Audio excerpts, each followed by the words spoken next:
E uma nova edição da revista principal do Batman saiu lá fora essa semana. A edição número 156 traz o penúltimo capítulo da fase do Chip Zdarsky escrevendo o Batman. Batman número 156, além de contar então com o roteiro do Zdarsky, tem a arte de Tony S. Daniel, cores por Tommy Morrow, letras por Clayton Collis, a editora associada é Jessica Burby, e o editor é o Rob Levin. Começamos a ter um pouco de resoluções envolvendo os mistérios que foram plantados desde o primeiro momento desse arco. Então vamos pro resumo com spoilers, lembrando que é um resumo superficial, você tem que ler o quadrinho para saber exatamente o que está acontecendo. Inclusive, se você quiser adquirir essas edições físicas, essas edições importadas, você pode fazer isso através do site Comics and Signature, loja brasileira especializada em quadrinhos importados. Tem até um cupom que você pode usar, que é o Caverna Morcego, tudo junto, que dá mais 5% de desconto. Aqui na descrição do vídeo tem um link para você entrar lá e dar uma olhadinha. Então, por favor, não deixe de ler os gibi, porque realmente o resumo aqui ele é bem superficial, só para dizer alguns pontos importantes para a gente discutir na resenha, que vem logo depois do resumo. A história começa com uma turba de protestantes tentando invadir uma Enterprise. A polícia não sabe diferenciar quem está contra a empresa ou tentando defendê-la, ao mesmo tempo que o comandante Estrela fica imóvel vendo tudo ocorrer. Enquanto isso, o Batman está na delegacia enfrentando a polícia. Ele finalmente havia descoberto o papel do Charada em tudo isso. Ele informa ao Bullock o ocorrido com os óculos e como ele havia incriminado Gordon, se dirigindo a Enigma Tech. Longe dali, o Charada conversa com Leonard Coe, falando sobre o prazer de voltar a fazer os seus jogos com o Batman, de como a corte ajudou fornecendo capangas para combater o Homem-Morcego. Ele agradece ao camarada, destacando sobre as raízes de Leonid. Ao chegar a Enigma Tech, Batman tem que entrar no jogo do Charada, respondendo enigmas para salvar as pessoas, como por exemplo o assistente dele. Ao mesmo tempo, o nosso protagonista precisa escolher parar os terroristas que estão tentando invadir o Enterprise ou salvar o Chapeleiro Louco, que foi preso pelo Charada para que ele pudesse roubar a sua tecnologia. Gordon consegue sair da delegacia sendo considerado inocente. Ele encontra a ex-esposa de Nakano, bem como a sua amante. Ele fica feliz em vê-la, mas ela não retribui tal felicidade. Ela estava abalada com a morte do seu ex-marido. O seu filho agora não tinha mais um pai. Batman continua na Enigma Tech subindo os andares em busca do Chapeleiro Louco, dando de cara com os capangas do vilão, bem como entrando em batalha com eles. Após a luta, o herói consegue localizar onde estava o Chapeleiro, em uma sala chamada AI Ice, que parecia, dentro da sua fonética, com o nome Alice. O Homem-Morcego junta todas as pistas trazidas pelo Charada ao longo da trama, todas as suas referências a autores russos, citações russas. Leonard Coe era um cidadão russo, controlando a Corte das Corujas. Só que o Charada não havia levado em consideração que a tecnologia que ele estava empregando poderia ser usada pela Corte para espionar os Estados Unidos. E se a Corte estava sendo comandada pelos russos, então esses dados poderiam ser levados para a Rússia também. O vilão se assusta, ele tenta desligar o sistema, mas ele não consegue. O Batman vai até o servidor, mas ele é atacado pela Corte. Antes que algo pior acontecesse, Gordon aparece e ajuda o Batman. Os dados criptografados haviam sido levados pelo Leonid. Era preciso impedir que ele deixasse o país. O protagonista deixa Gordon no local com seu cinto de utilidades e ruma para o aeroporto de Gotham. Enquanto ele sai do local, vemos o Chapeleiro Louco olhando para uma bomba. No caminho, Bruce conversa com Rowan, a CEO da Enterprise. Os danos dentro da empresa são mínimos, mas ela revela que estava ajudando o Enigma todo esse tempo. Ainda na Enigma Tech, Gordon encontra o Charada e impede que ele deixe o local, entrando em combate com o vilão. Mas o Gordon é surpreendido pela assistente do Edward, uma mulher bem grande, dando um pouco de trabalho para o ex-comissário. Com a ajuda do cinto de utilidades, ele consegue derrubar a moça e se coloca frente a frente com o Charada. Entretanto, ele vê alguma coisa errada, uma bomba que estava quase chegando no seu momento de explodir. Batman está indo em direção ao aeroporto, repassando tudo o que havia acontecido. Até o momento, ele havia resolvido a maior parte do caso, mas faltava uma peça, o Comandante Estrela. Quem era ele? Os dois últimos enigmas do Charada eram a resposta. Envolvia peso e beleza. Peso envolveria quilogramas, kg. Já a beleza poderia ter relação com a fera que ganha o amor da Bela, onde antes só havia ódio, besta. O Comandante Estrela era, na verdade, o KG Besta. E antes de continuar fazendo aquele jabazinho esperto e rápido, se você gosta do projeto Caverna Morcego, você pode ajudar ele fazendo suas compras através dos links comissionados da Amazon, Panini, Magazine Luiza, Mundos Infinitos, da Comics and Signature, conforme eu destaquei. Na descrição do vídeo tem os vários links aqui também. Participe dos grupos de descontos do canal, onde todo dia eu estou divulgando um descontinho por lá também, de quadrinhos e de qualquer outro item que aparecer com um preço bacana. Então, se você for fazer suas compras nessas lojas citadas ou em qualquer outra loja de qualquer tipo de produto, use um dos links que estão aparecendo na sua tela, que dessa maneira você me ajuda a manter esse projeto em Batman ativo. E muito obrigado, sempre reforçando, você não paga nada mais usando esses links. Então, meus amigos, nós podemos definir todo esse arco de histórias, não só essa edição, da seguinte maneira. os culpados são os russos. Literalmente. Começando aqui meio que pelo fim aqui da edição, né, nós temos a revelação então que o Comandante Estrela, todo paramentado, aquele uniforme da bandeira americana, não sei mais o que, é na verdade o KGBista, que é um personagem que foi criado lá pelo Jim Starlin no quadrinho As 10 Anos da Besta, e que trazia muito o período que envolvia a Guerra Fria, quando nós tínhamos então União Soviética, não Rússia, contra os Estados Unidos. Então você tinha esse embate envolvendo aí essas duas grandes nações da época que dominavam o mundo por completo. E fazia um certo tempo que a gente não viu o KGBista confrontar o Batman. A última vez que a gente viu com mais propriedade foi na fase do Tom King, quando nós temos lá o fato que o KGBista acaba detonando o Richard Grayson, o período que nós temos o Rick Grayson sendo o personagem principal da revista do Asa Noturno. O Batman vai atrás do KGBista, tenta se vingar dele. Foi uma repetição do que envolvia as 10 Anos da Besta também, de certa maneira. Obviamente que nós não estamos mais no contexto da Guerra Fria, mas ainda assim entendi aqui o paralelo que o Zdarsky quis fazer envolvendo a introdução da Rússia sendo o inimigo que o Batman tem que enfrentar, né? Enfrentar entre aspas, porque nós temos também a revelação que o novo líder da Corte das Corujas é russo também.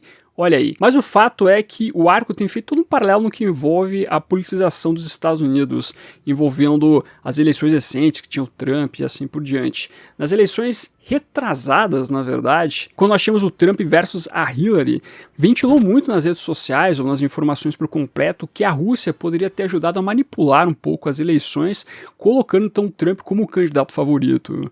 Eu entendo que os Zdarsky quis abordar um pouco disso também aqui, colocando os russos como os grandes manipuladores de dados aqui que aparecem durante a história, dados da Enterprise, dados da Enigma Tech e assim por diante. É claro que o autor precisou personificar aqui dentro do que envolve um gibi de super-heróis e uma única pessoa todos esses atos maléficos dos russos. E é então que nós temos o KGB, que representa basicamente da União Soviética até a Rússia atual.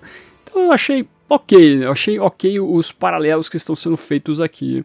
Até a gente ter novamente o comunismo sendo colocado ali como uma peça fundamental de ódio para as pessoas, né? Você tem que impedir que os comunistas acabem dominando a Enterprises, que é o tipo de discurso que a gente vê alguns lados um pouco mais extremos trazendo aí para categorizar qualquer tipo de pessoa que ajuda a outra. Então você tem esse ponto aqui sendo colocado pelos Zdarsky e a tentativa de você usar o Batman para trazer um pouco do que é as discussões políticas atuais. Nem tanto atuais, às vezes até um pouco ultrapassadas, porque se você leva em consideração essa questão de manipulação das eleições pelos russos, isso já foi um bom tempinho. Mas ainda assim se fala sobre a influência dos países estrangeiros na maneira então como outros países podem escolher os seus próprios líderes. Essa questão da troca de informação, de uma informação que é importante de um país sendo postas nas mãos dos inimigos de outros países, é um ponto interessante a se discutir também. O Batman chega a citar inclusive a Terceira Guerra Mundial como uma consequência caso os russos consigam as informações das empresas americanas. Então realmente é um negócio intenso aí envolvendo essa investigação do Batman. Eu só achei meio forçado a maneira como as charadas são colocadas pelo Charada pro Batman conseguir identificar que realmente o KGBista é o Comandante Estrela. Esse negócio de besta, Bela e a Fera, né? Que eu quero ver como é que vai ser adaptado aqui pro Brasil, ao mesmo tempo quilogramas, KG. Eu achei meio estranho, mas tudo bem, eu entendi o propósito para você realmente chegar na revelação do KGBista. Eu gostei da perspectiva de a gente ter o Charada sendo o vilão da edição aqui também, ele se revelando como um dos grandes vilões dessa trama toda e ao mesmo tempo fazendo todo o jogo que ele gosta de fazer com as charadas. Ele até mesmo destaca aqui que ele gosta de fazer isso, é uma coisa que realmente deixa ele feliz. E tudo bem, é o modus operandi do Charada. Então eu gostei de ver novamente esse embate do nosso grande protagonista aí com este grande vilão também, né? O Charada é um vilão muito importante no cânone do personagem. Então isso é uma coisa que me chamou a atenção na edição, por mais que você veja essas charadas mequetrefes aí. Eu acredito que na verdade o que ficou um pouco sobrando na minha visão é a maneira como o Gordon é colocado em toda a trama. Tudo bem, ele tem uma participação fundamental na questão de ser incriminado e ter uma coisa por trás e até na descoberta que o Charada está por trás disso tudo. Mas em alguns momentos fica meio jogado o negócio, né? Como o fato, por exemplo, o Gordon, mesmo que sendo controlado, ele matou uma pessoa. Então você vai ter que desenvolver toda uma investigação pela polícia para no final das contas o Gordon realmente ser colocado como inocente e não como é colocado na história, onde ele simplesmente, consegui me livrar, já sou inocente desde cara. Porque ainda assim o Gordon foi o cara que atirou, né? Então teria que ser feito toda uma construção, mas tudo bem, a gente tá falando sobre um gibi de super-heróis, não pode levar muito em conta isso. Mas, mesmo quando a gente vê o personagem aparecendo no final lá, com ele ajudando o Batman, assim por diante, novamente me pareceu o Gordon sendo colocado num local que talvez ele não precisava estar, sei lá, o personagem tá meio que sobrando na trama, eu senti isso. Ele tinha um propósito específico para ser realmente aquela fagulha que traz o Batman à resolução do caso, mas que depois ele não precisava aparecer mais. Ele poderia ficar no canto dele lá, inclusive sofrendo o fato de ter sido rejeitado pela ex-esposa do Nakano. Esse lance do Gordon talarico aí também achei meio estranho, Zdarsky, não curti muito esse desenvolvimento. Resta saber, na verdade, como é que a gente vai ter a resolução envolvendo a Corte das Corujas com a parceria do KGBista, como é que vai ser essa definição então da Corte das Corujas russa, e ao mesmo tempo o plot, que agora me parece meio jogado, que envolve o irmão do Bruce, que até então, né, a gente não teve maiores informações sobre isso, sobre quem é a pessoa. Acredito que na última edição deve revelar isso, né? Eu espero pelo menos, mas essa parte do plot, ela tá muito mal feita. Eu acho que realmente não precisava abordar necessariamente um irmão do Bruce Wayne, sendo que você vai mal e mal tocar nesse assunto durante todo o arco, né? Você tem alguns pontos específicos onde você fala sobre isso, mas veja, a gente não está tocando realmente em algo muito importante sobre esse aspecto.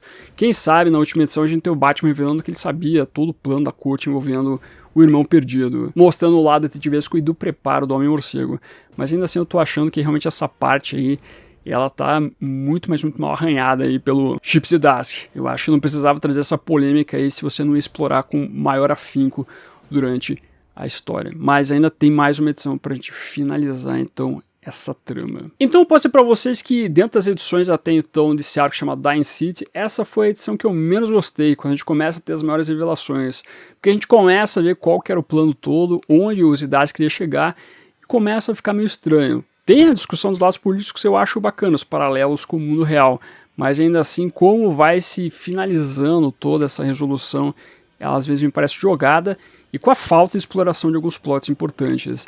Por isso eu fico, não digo decepcionado, mas fico falando, talvez faltou alguma coisa aqui pra realmente eu gostar disso.